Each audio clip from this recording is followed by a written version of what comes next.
Hello, and welcome to another episode of Interview with a Schizophrenic. I'm your host, Duncan Samrasinger, and today I have the pleasure of having Eagle from Helsinki in Finland. He's 22 years old, and he has a schizoaffective diagnosis. Hello, Eagle. Welcome to the show. How are you doing today? Hey, I'm doing all right. Been a long day. Days getting a little slower, a little darker. So, uh, you It know, must be dark. I haven't been. I've never been to Finland actually, but I yeah, know. Is it? Does it get dark quite early? yeah, it does. Like now, I mean, it's like 7 o'clock, and Hmm. it's getting dark. But eventually, it's gonna be pitch black at before 4 o'clock, 5 o'clock, that Hmm. kind of thing. Do you live in the city or do you live in a peaceful area? Or Living in a city, but it's not like the city. There is like about 30 minutes out, so uh, there okay, is the fine. city, but that place gets a little bit pricey. Yeah. Okay, fine. So let's start. So what I was going to ask you is if you give us some background to your condition, when you first noticed the symptoms, what symptoms did you have? Did you go into hospital, or were you diagnosed through your doctor? Um, if you just like give us a little bit of a background so we can understand how it started for you. Yeah, I could guess that the first like indication that I would have noticed anything, the earliest memories I have is around maybe 9 or 10 years old. This is elementary school, back in the United States. And I was sitting in my room that it's like kind of a loft area, and there's a hallway that leads down to a bedroom, and I would be looking at a TV or something, and the hallway is to my left, and I can see in the hallway there's somebody standing in the hallway, Oh, and really? as I see him there, I'm not directly looking at him. Someone's standing in the hallway, but I'm not straight up looking at him. I turn my head, he's gone. But that's consistent through the times I lived at that house. I moved around a lot, but that house was specific to that. Hallways have always been kind of an issue for me when I'm in them I for a mean, longer time. you know, people would consider it an apparition or something of that nature. Did you consider that, or were you No, kind not at that age. I was more thinking like it was nothing, and that's kind of the crazy bit is that uh, up until maybe I was 17, 18, maybe even like, or mostly 17, I think. I thought that I was completely, you know, level headed, completely, I guess, like mentally normal, and that nothing that I was experiencing anyone else had also like not experienced. Um, of? so, I didn't think much of it. These things didn't really bother me to a level where I would think, hey, maybe something's up. Uh, I can remember similar instances of that just happening that still kind of occurred to today, like just those kinds of visual things where if I'm kind of idle or in a still space, then things will start to kind of happen uh, Yeah. into a way where like, but it's not scary, but Yeah. it's not like what I feel like other people would find Comfortable. to be comfortable. Yeah, exactly, Yeah. comfortable. Um, and then I had a couple of instances when I was a bit older, um, where I had it's the auditory stuff that really gets to me. Because Yeah. the visual stuff is normal for me because it's happened for so long. Like I said, since I was a kid, that I'm just kind of used to it, kind of numb to it. it doesn't bother me so much that when I see it, I can just be like, okay, hey, like that. It's not like it didn't happen because it did happen, but it's not going to hurt me. I'm not going to die or anything like that. But then this auditory stuff, the first instance of that, I was around 15, Yeah. 14. And I can't remember what is said ever when those things do happen. It's nothing nice. Um, but uh, the last thing I remember doing is, I get up at about 4 in the morning and I go to my mother's room and I'm just like, I don't know what's going on. And that was the first instance of like a hospitalization, but it was a voluntary one. It wasn't. I've never been like involuntarily hospitalized, and also I've been listening to your show a little bit, and the common theme I've heard with some of these psychoses, because that's what it was for me when I was that young, is I was just it was a psychosis, and then the common theme I've heard is that there's like some sort of drugs involved or hallucinogens involved or something like that. I haven't listened to all your episodes, but the first few that I've heard, that's been a common theme, and that does occur with me too a bit later. But Okay. uh, this one, the first one, it was just completely like just something like snapped, you know. Uh, and I ended up going to hospital, but they didn't really take me seriously with the symptoms I was describing. I tell them like, hey, this stuff is bothering me. These hallucinations, these visual cues, these auditory things, and they're just like, you have depression. Here's a bottle of, Prozac. I think that's what they You gave me know, was Prozac. it's strange because when you tell it to me and to the listeners who are used to this now, we think, yeah, you've had hallucinations, but it's strange in normal everyday life. It's kind of like an extreme condition, and people, I guess, normal medical people, they kind of deny it, it's frustrating because I remember once I was having awful hallucinations. I wanted to go in hospital, and they wouldn't let me go in. They didn't believe me, so Right. I kind of can see where you're coming from. It's not something that you can prove, Yeah, I was gonna say it's really. not. You can't. It's a Yeah, hard thing to prove.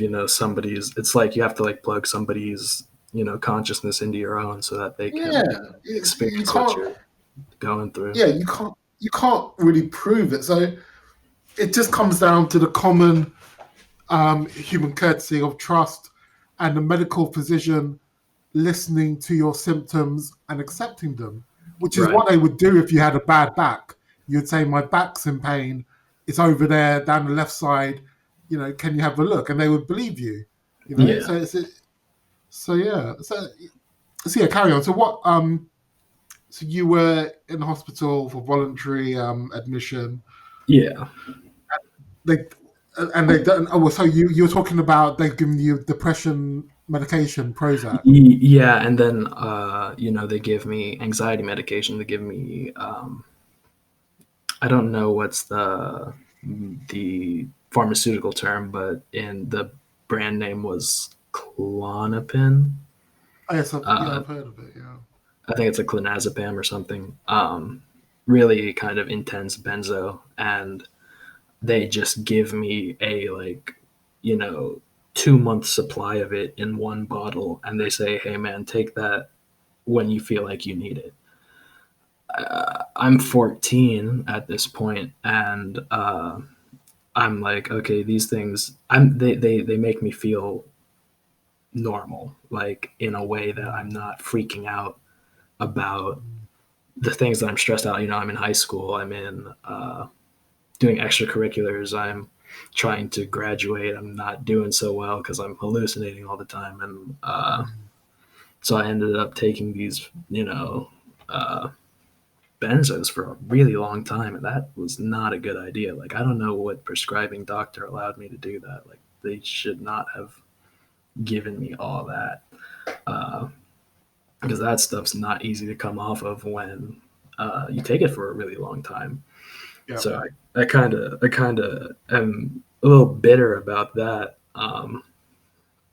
But anyway, as time passes, I kind of get uh, more used to it. But then I moved to Finland in 2016. Um, Yeah. right after high school, I had graduated from school in Denver, and then I moved to Finland in 2016, and I had the same issues because they gave me antidepressants and benzos, and I'm just like, this is not how I should be treated. Uh, and I move here. I end up going through their healthcare system, and I do another voluntary hospitalization just to see if I can get some better help. And they end up giving me a diagnosis of bipolar disorder. Um, Okay. and that was kind of the start of getting me to schizoaffective, because again, they're not really taking me so seriously with the hallucinations. In Finland, I've Yeah. noticed everything mental health wise. They're just trying to treat depression. That's a big issue here, uh, with a lot of Yeah, people. because it's like a cliche, isn't it? You Yeah, it know, is. Yeah. there's So so many people. Yeah, carry on. Yeah. you go in with any sort of psychotic symptom, any sort of uh, non even a non-psychotic symptom. If it's mental health related, then you must have depression, uh, Yeah. and you must be drinking a lot too, because again, like you saying, it's like a stereotype, and Yeah. it's a stereotype, based in reality here, because people have that issue, but Yeah. it's not exactly what I'm dealing with. I have not been one to be like depressed very much. Mm. Um, so they're not taking me seriously with the hallucinations, but they get me on uh, sodium valproate, and that helps a lot with my mood. Um, and I've been taking that, for the last 4 years, and it's been wonderful. Like I know that there's some camps that will, describe like, don't take medication and all that, but Mm. there are, it's not for everybody and all that. I understand, but for me, this thing works a lot. Uh, It's a trade-off, isn't it? yeah, And if you're, it depends how seriously you take it, how seriously you trust the medication, and if you're willing to work through the side effects, then it's a trade-off. And yeah, I think yeah, I think most people who are psychotic or bipolar, they will take their medication. I right, think, and I think then maybe 10 years later, you might join an anti-psychiatry movement and say, whatever. I mean, yeah, it's a difficult one, but yeah. yeah, Bit of a touchy subject, but it is. Yeah. it's for me it works, and I couldn't. It's hard to recommend like medication for anyone because you can't tell what people are going through, and you can't tell what works for people. And I'm just not one who gets side effects really ever. Mm, So it's always been all positive for me to get this. But then I did have another psychosis, and this one was like cannabis induced. Um, that was in 2017. That was a really, really, really, really bad one. Um, like complete loss of reality and all that. mm, And that was another hospitalization, but it was only for one day because they figured, hey, you smoked too much, and then uh, you just lost it, so don't do that anymore. Go home. Uh, mm, and that was a real big like turning point in my life, psychologically, because I'd been smoking for a long time, and I just stopped like that day. yeah. uh, and it's been really good for me to be sober, and I've always thought that if I can't tell if I can uh, still have these symptoms and be sober, then I know I'm not faking it. But like I've always thought that there's always been that creeping thing in the back of your head, like, hey, am I faking it? Is it the drugs? Is it Right. whatever? Yeah. Yeah. But Yeah. I there's know. so Yeah. I think the paranoia. I used to have that paranoia when I was claiming sickness benefits. right, Um, I thought, do I really deserve the benefits? Am I actually quite well? And am I? Is this just? Am I just kind of making a big deal out of this? And it's just kind of like a self stigma. I think yeah, when you yeah, exactly, yeah, you stigmatize yourself, and you think, and it's yeah, it's yeah. It's not does good, happen. especially No, because then if you don't take yourself seriously, no one else will, and it's already yeah, difficult enough to get someone to take you seriously in most healthcare systems that I found. But when I was in Finland for about a year and a half. Sorry, and I moved back to the states for about a year, just to work and stuff and get some money and whatever. And I went back to a psychiatrist and I told them about my hallucinations, and I really kind of emphasized it then. And they said, that sounds like schizoaffective. It doesn't sound like you're bipolar. yeah, So I finally got my diagnosis there, and that was 20 either 2018 or 2019. Um, and that was like a big like, whoa, finally, I get it now. Like yeah. I've looked, because the and it was funny because when I was about 14, I asked uh, my psychiatrist. I was like, "Are you sure I'm depressed? Are you sure it's not a schizoid disorder?" Like I remember saying this in her office to her, and she says, "No, no, no, you're just anxious." And when I told that story to my psychiatrist in 2019, she said, "Well, of course you were anxious. You were hallucinating. Uh, Okay. it makes sense." And it just really gratifying, to be taken seriously in such a way that I can get that kind of explanation to as what's going on. Yeah, I agree. It's a huge battle to get the correct diagnosis or a diagnosis which matches closely to your experiences.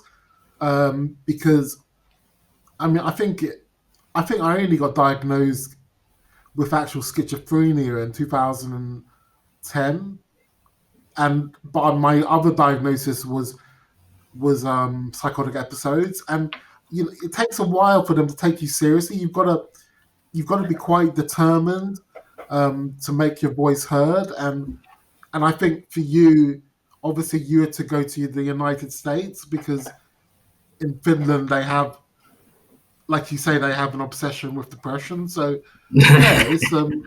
Yeah, I mean, yeah. Did they prescribe you new medication for yeah, your diet? a bit. Just in addition, the what's that brand name for Abilify. Oh, Abilify, yeah. Yeah, they just gave me that at quite a high dose. For me, I've taken it in the past, but only at like 2.5 milligrams or something. But now it's like quite high. So, but Okay, again, like I've heard really bad side effects about those. Like I've read about really bad side effects there, like yeah, weight gain and all that stuff, and I just don't yeah. really get it. So I feel good. I'm really in a good place mentally Mm. right now. I feel like So, consistently, like I've had the hallucinations and the some sort of anxieties about this stuff, but it's been about the same since I was 10. So I'm quite used to it, but otherwise I'm feeling quite fine. so at the moment you're quite stable, but I mean, you did tell me that you do have a little bit of paranoia. I mean, Is that true? In Yeah, your I daily mean, life? Yeah. there is definitely some sort of things to think about for me, like whether or not if that person that just passed me is actually like following me, but they keep following me from like walking around the block twice as fast as uh, Mm. me going home, and they're just like keeping an eye on me, or if there's uh, like I have a real problem with staring. I feel like everyone is Yeah. staring. uh, Okay. I have that Okay, kind of. but yeah, I mean, I think it's good that you are feeling in a, mostly in a good state, and Yeah, that you kind of know yourself. You know what can, you know what you that you makes you find uneasy and what makes you uncomfortable. So that's kind of good, because I think you therefore must have a good level of insight. I would say. I Would would you think agree so. with me? Yeah, I would Yeah, think so. Yeah. yeah. It's been a long time, to kind of experience this stuff. It's just been. This is like the only time it's been fine. Uh, like 2020 has been a hard year for a lot of people, like a very hard Mm. year for a lot of people. But to me and my family, it's been like one of our best years. Mental health wise, Mm. financially, stability, home wise, all that stuff. Like we're Mm. good. It's just like it's kind of interesting because a lot of people who would think that like, oh, you have like a schizoid disorder, you're not gonna make it, like you have like this death sentence. That's what I thought, that like oh, I got diagnosed schizoaffective, now I'm gonna be on disability, I'm Yeah, gonna be yeah, like unuseful to myself and to my household and stuff. But it's like it's yeah. not true. Like you can do like and get through and So, do the things that you like. what is your um, what is your occupation? What do you study? I mean, what is it that you're going to do with your life that is going to be positive?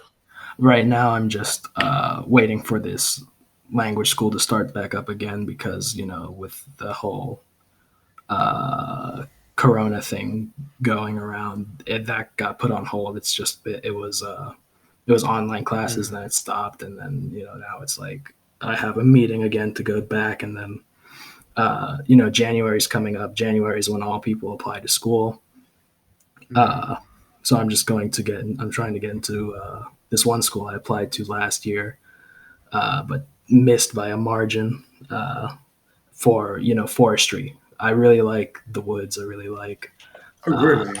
yeah, that like outdoorsy stuff. I collect knives. I uh, do all that. That's kind of cool, I think that's going to be good, like a well chosen profession for this kind of condition because it's so therapeutic and just healthy. Yeah, I think. yeah, exactly. Like the whole like me and my family were just out in the woods today, Yeah. out near Lake Bodom. I don't know if you ever heard of that band, Children of Bodom, or that tragedy, The Children of Bodom.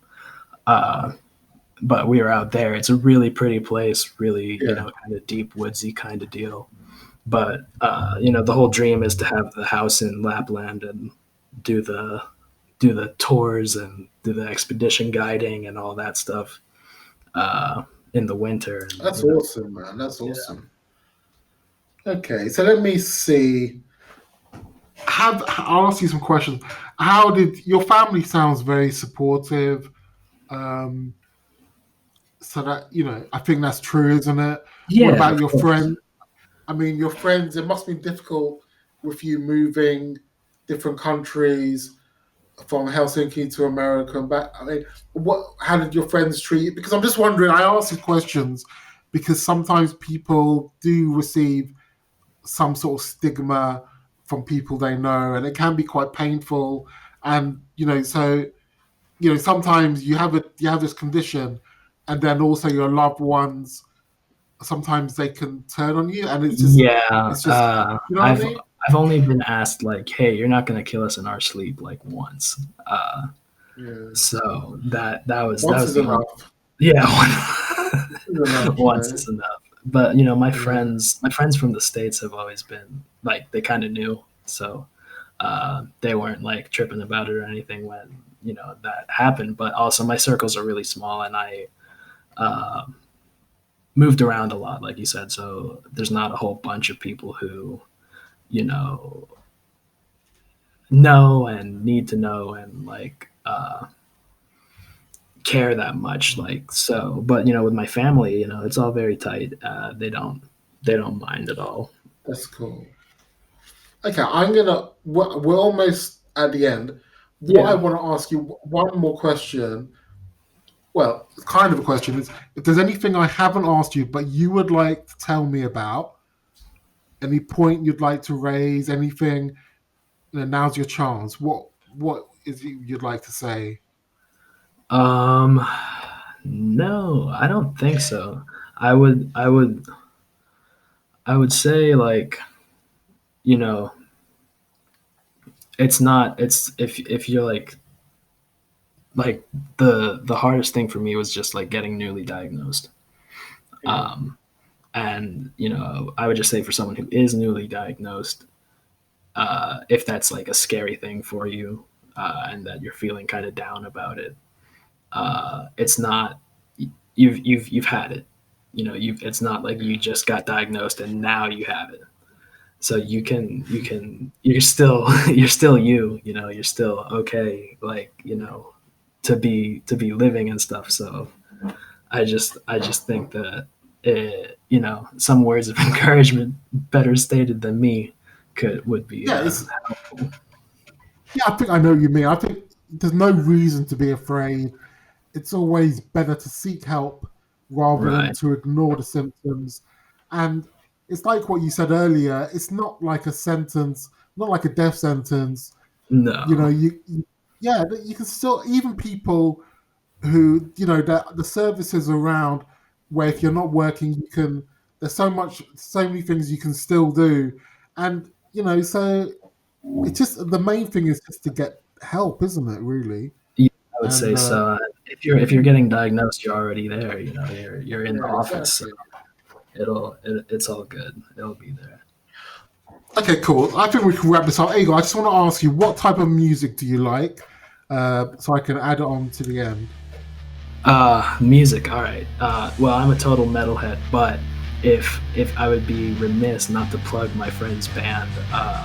He's the Hot Babe Lovers on Spotify. So Okay, I'll have a definitely, look at that. yeah, definitely check that out. It's punk rock kind of stuff. Real good. Okay, cool. Okay, well, thank you very much for speaking with me today. Um, you're my first guest from Finland, and Word. I think you've experienced a lot at a young age, but you've got a great attitude. So, thank you very I much, Igor. appreciate it. Yeah, no problem.